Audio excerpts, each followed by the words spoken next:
wanna change it now. Work for me, rearrange your style. Should've never been allowed to get all your fake asses out. We shut it down like the enemy.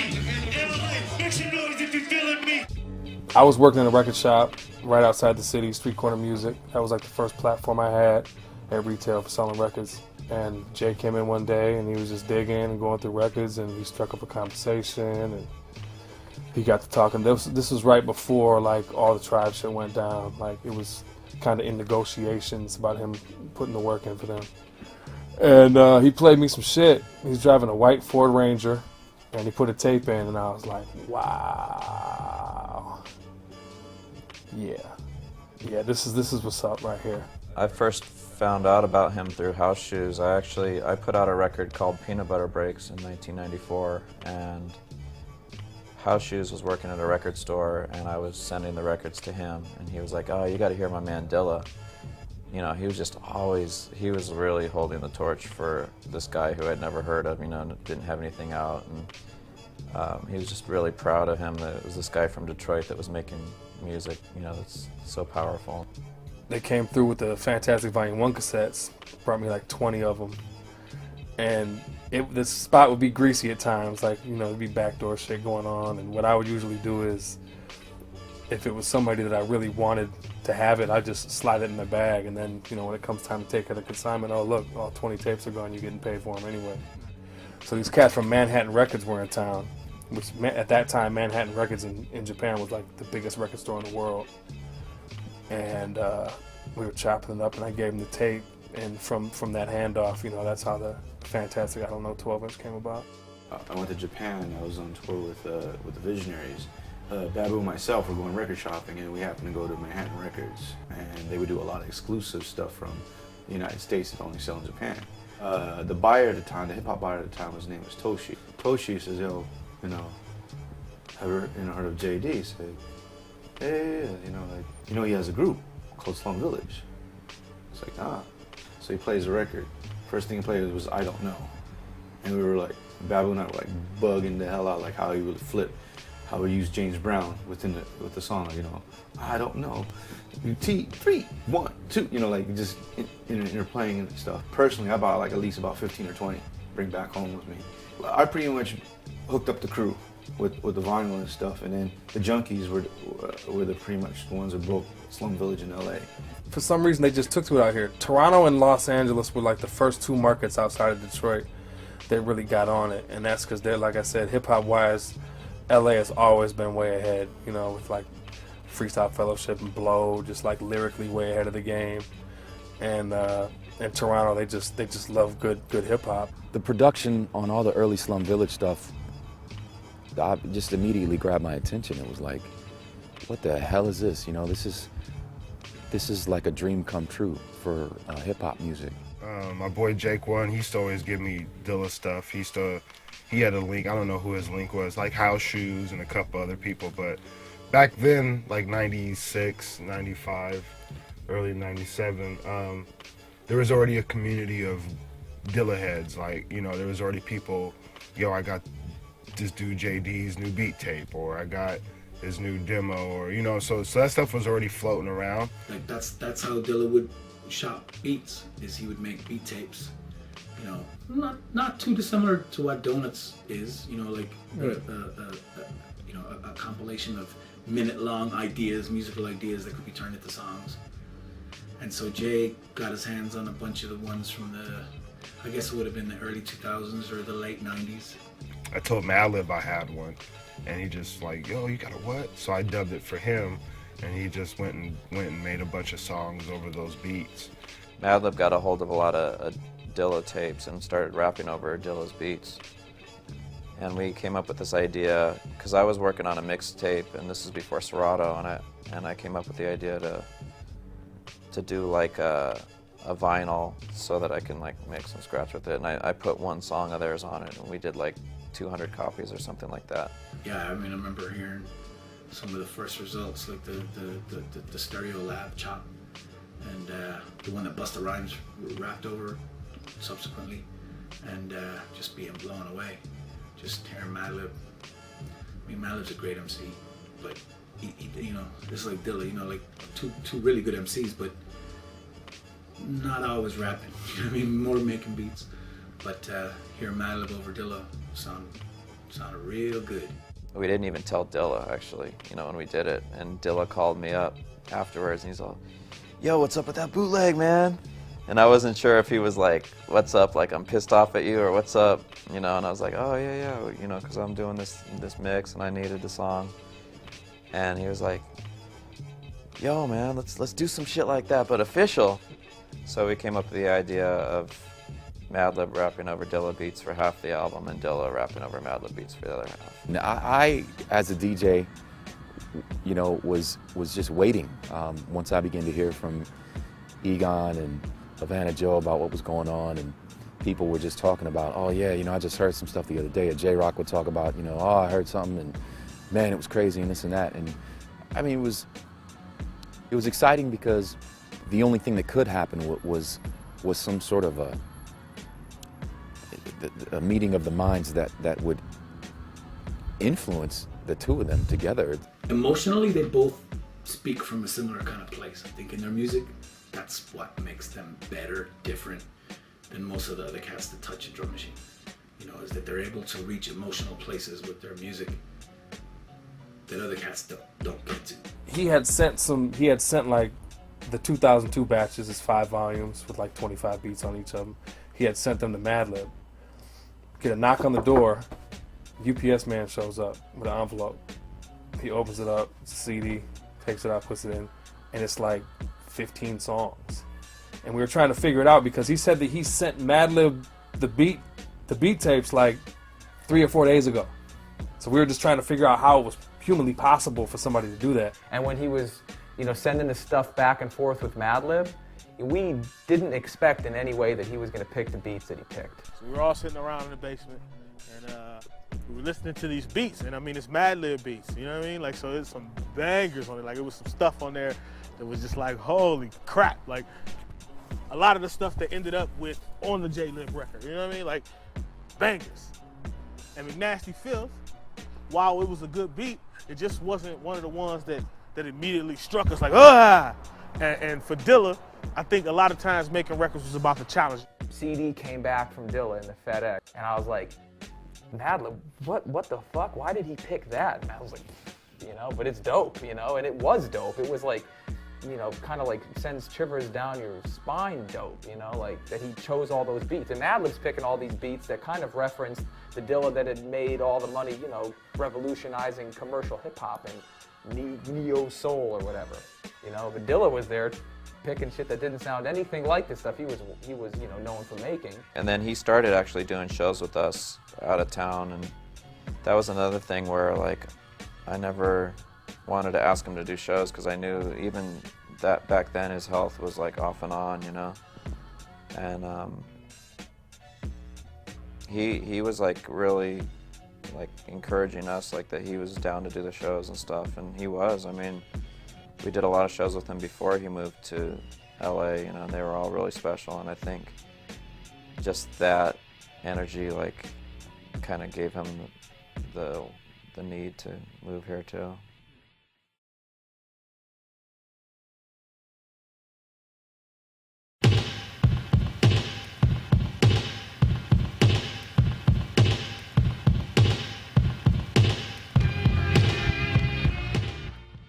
Shit kind of went sour though, because you know, he had a flood that destroyed a lot of shit. So I've been a victim of like 3 or 4 floods. So when that happens, it's kind of like it never has that feeling that it had. You're like, damn, like my shit got destroyed. Like, let me get on some new shit. So you think that's why he moved to LA? That was probably one of the reasons. Eventually one day he just called me up and he's like, Wolf, I'm moving to LA. I was like, get the fuck out of here.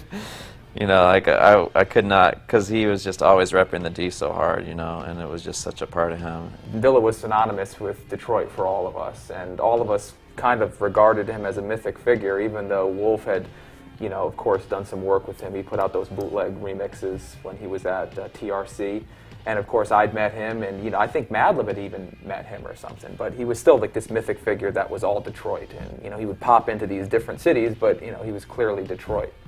You know, when you get older, you look for a certain type of vibe to do what you do. You know what I'm saying? Things got to be a certain way. And maybe Detroit just didn't have it for him anymore.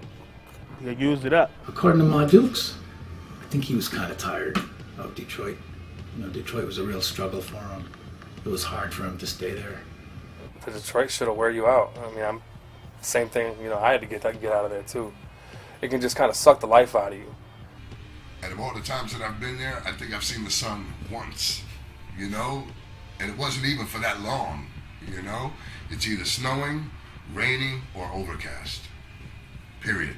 That's the D. Cats get tired of that cold in the winter and the rain and all that shit, and they just want to get as far away as possible without leaving the country and come out here and just get the love that they never got in their own city. You know, I mean, musicians throughout the history, like way before hip hop, the same shit's been going on for a long time. Whether you look at Marvin Gaye, the whole Motown scene, even before that, you go back to the era of cats like Paul Humphrey. But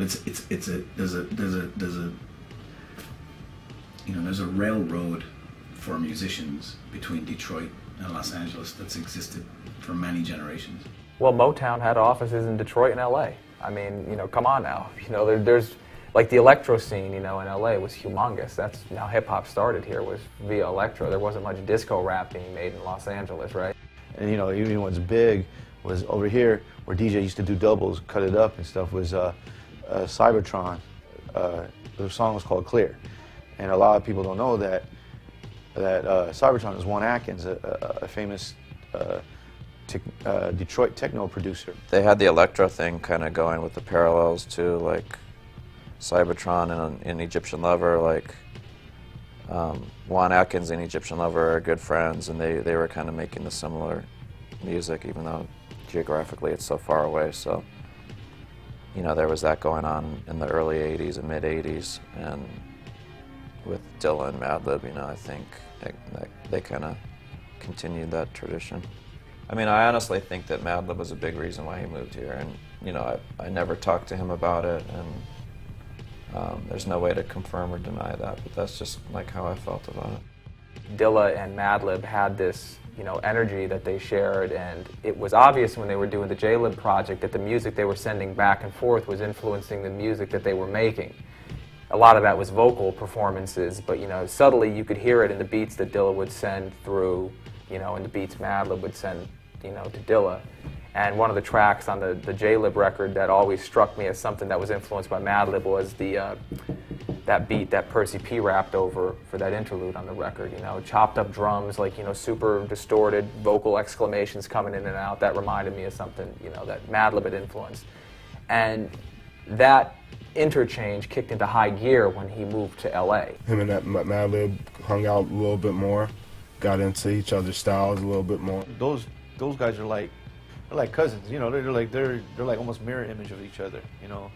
In some ways, yin and yang. Like Dilla's a little bit more outspoken than Madlib and stuff, but their spirits are the same. It's like it's. I even just remember just chilling in the back. I forgot what show it was, and we were chilling in the back. You hear Dilla go, yeah. And then you hear Madlib going, woo, woo. You know, just one words, but they all communicate already exactly how they, you know, they're just like, you know, they'd be like giving each other pounds and then just smoke and just like, laugh, you know, just you don't have to have full conversation. It's almost like you watch them, they already know how, they already know what they're talking, you know, thinking already. You know, they're just like, you know, like it's funny. I think they're both kind of were aliens as far as like, they're just really out of this world. I mean, nobody makes music as well as they do. And I think Dilla felt like, wow, if there's finally a guy that I can relate to. You know, it's like, I think when you're that talented, you get really lonely. Like, there's nobody else on earth that can relate to you. And they just, they just had that music bond that was like really strong. I think mentally it just kind of freed his mind, you know? It's like it's a easier way, a better way of life out here compared to where we were. Like, you know what I'm saying? So, I think it just freed him up to be able to kind of think like, man, I can do whatever I want to do, even if I want to go back, because it was hard for him to go backwards. You know what I'm saying? Like, he likes staying ahead of the curve, but you know, donuts. It's really loops and breaks.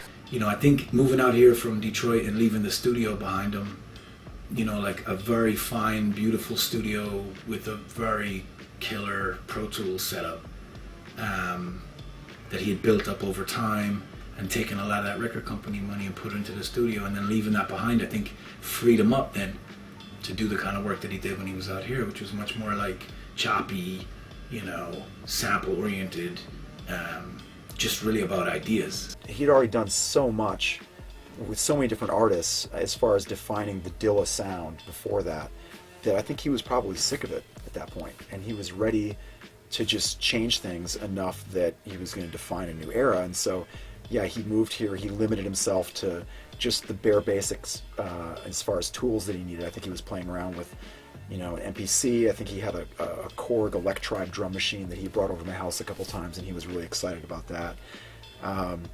You know, turntables, just some basic sampling, and maybe a couple keyboards. By the time I had started working with him, which was JLib, he was already starting to go for a raw, he kept on wanting to go for that raw sound, and that's what he talks about in Donuts and JLib and everything else, and everything was just more lo-fi, more hard-hitting, less point on the drums, less gating on everything and cleaning everything up. He wasn't really going for that at that point. It was let the noise bleed, let things sound, you know, damaged and more destroyed, and that was kind of where he was coming from at that point. Yeah, he was just out here, he was just on a different phase, just on his loops. He was on chopping breaks and finding loops. He wasn't on his keyboard beats anymore. He wasn't on any of that. He was just on some straight hip hop, find the record, dig it out, and he chop it. You know, he was on that vibe at that time.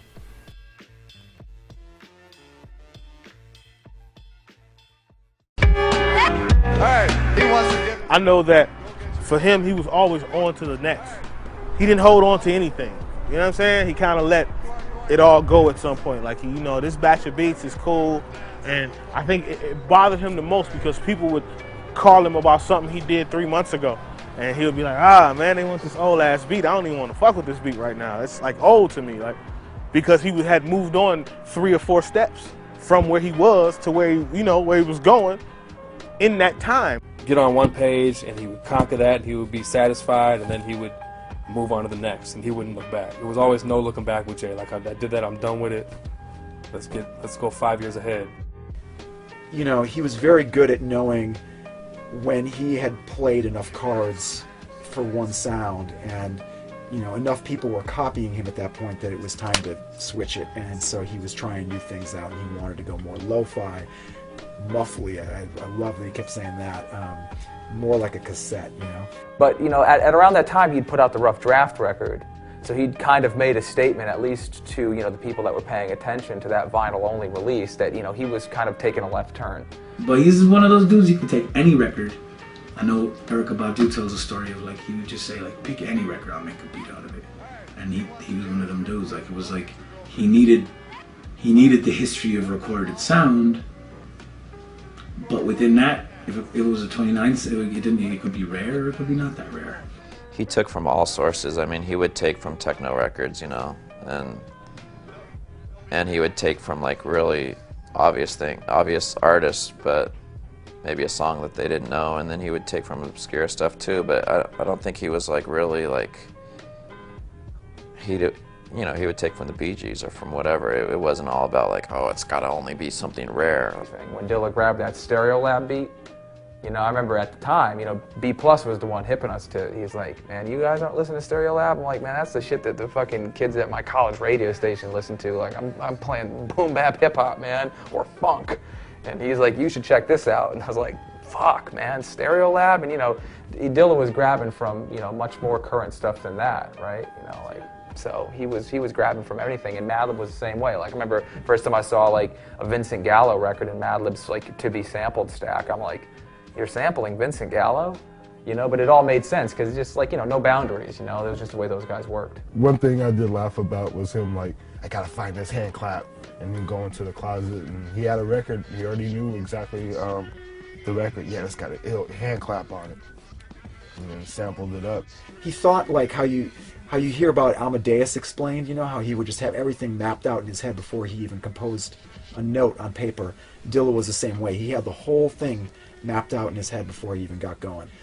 You know, we'd sit there for 15 minutes doing drops on a song, and it would just be, okay, right there, next bar, drop out the kit. Next 4 bars later, drop out the bass. Yep, right there, but bring it in right before the hi-hat. Yep, that's it. Move to the next 8 bars.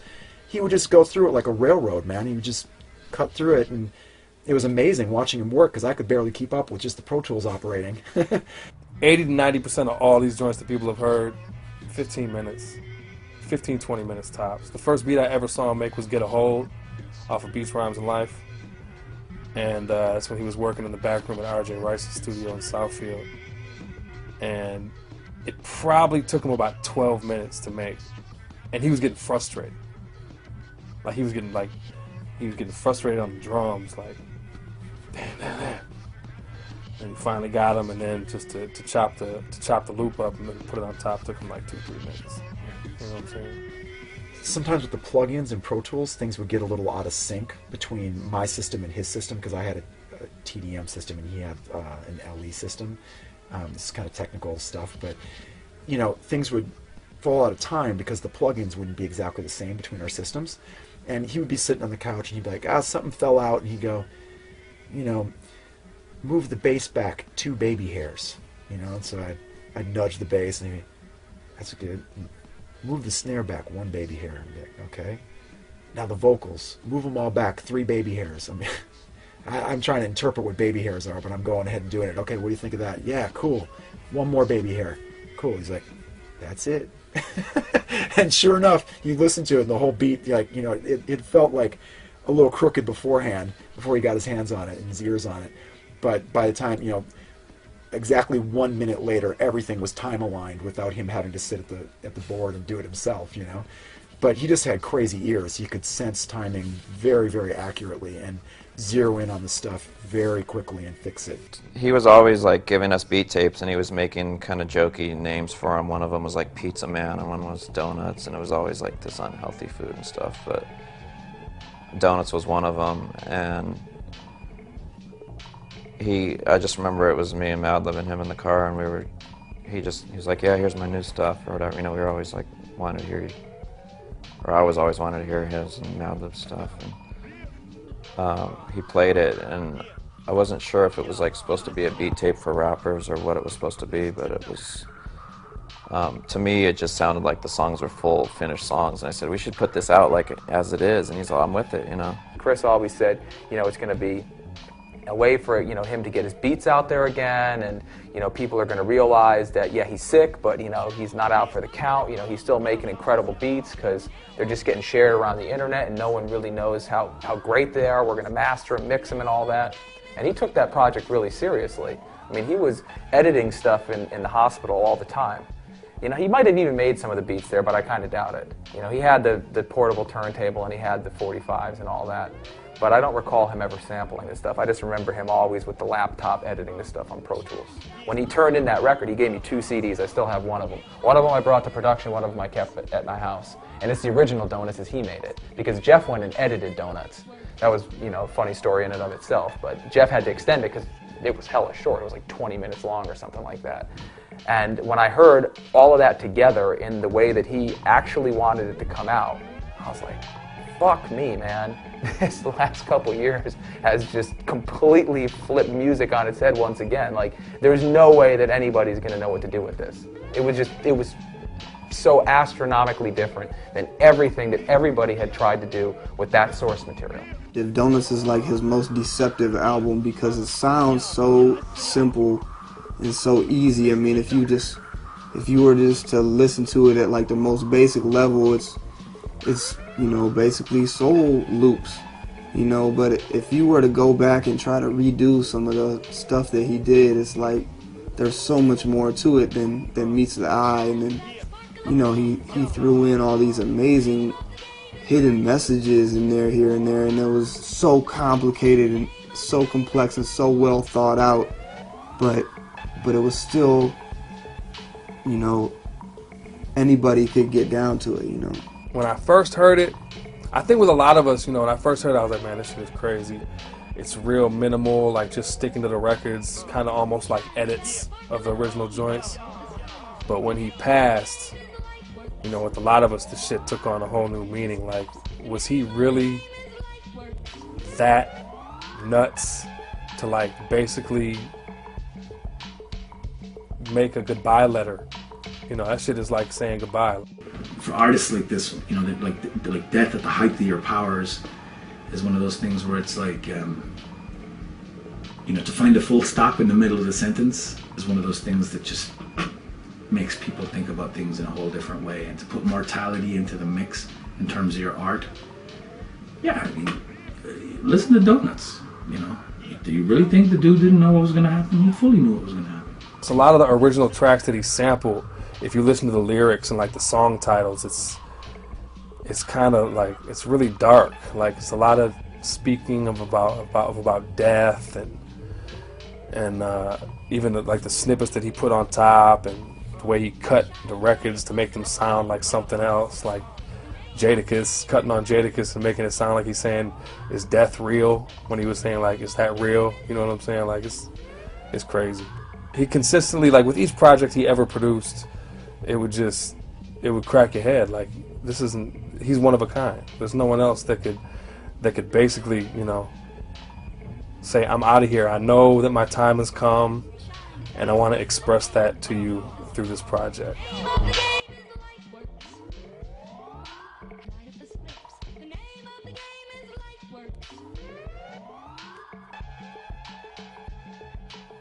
Yeah, all these cats out here owe it to Dilla, dog. All these cats. I mean, they found their own niche now. A lot of these cats there, he's been gone for, you know, a couple years now. So it's like the teacher is gone, so you got to find your own style still, you know what I mean? But when he was around, and if he was still around, motherfuckers would still be biting whatever new shit he would be doing right now. While he was alive, he changed so many people's lives as it is, you know, like all my time with him, I always felt like I'm in the presence of a living legend. I tell a lot of people the first time I heard Jay shit is pretty much just like the first time I heard hip-hop. I was like, I don't need to listen to pop music or any of that shit on the radio. This is what I want to do. LA certainly, like I said, had a reverence for Dilla that probably didn't exist in Detroit. I mean, I see it with Stone's Throw all the time. You know, we go do a gig in LA, and I'm not saying that it's bad, because we'll do great gigs in LA, but you show up in Paris and there's a line down the block, and I'm sure that, you know, Dilla saw a lot of that in LA when he first moved out. But the thing with Dilla in LA is that, you know, it persisted. It just never stopped. You know, like, people just had love for him wherever he went. But he was, you know, the great JD, and, you know, he decided to spend some time in this city with us, and, you know, we're all better for it.